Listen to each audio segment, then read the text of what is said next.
All right, dear friends, dear students.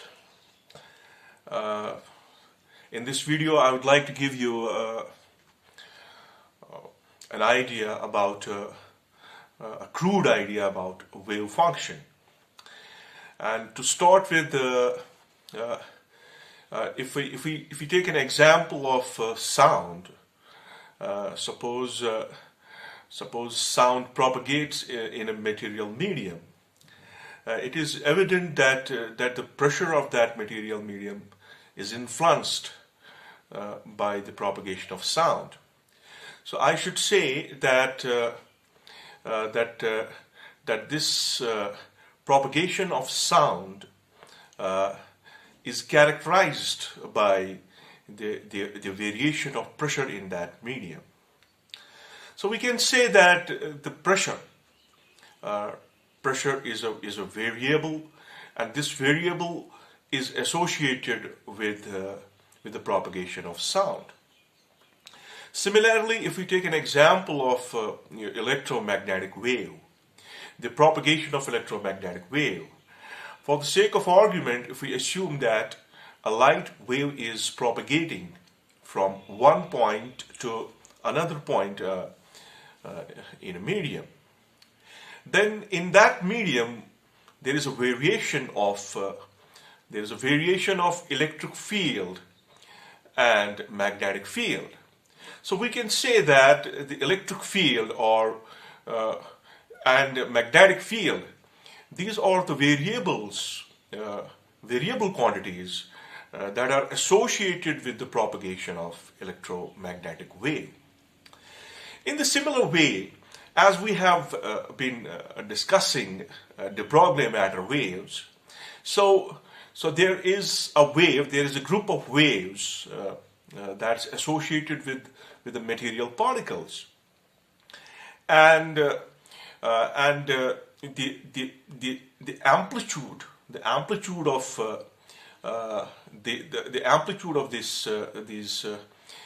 these waves that are associated with the material particle, they are also a variable quantity that is associated with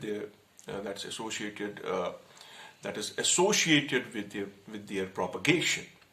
So we can say that the amplitudes that are there associated with these wave groups, they are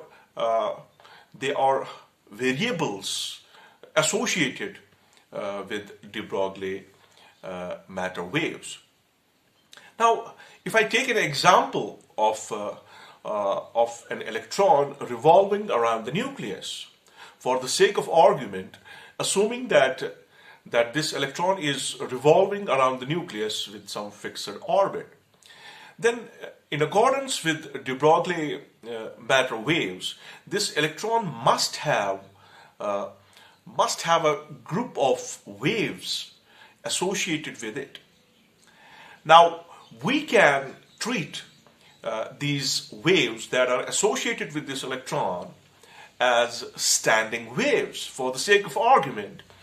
Then the amplitude of these standing waves will be attributed as a variable that's associated with the motion of this electron around the nucleus.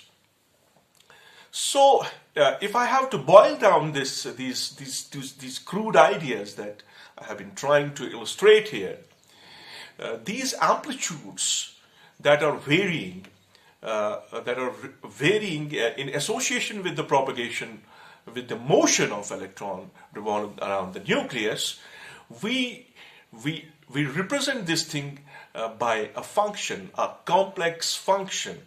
This complex function is referred as wave function, may also be called as wave amplitude, may also be called as wave vector.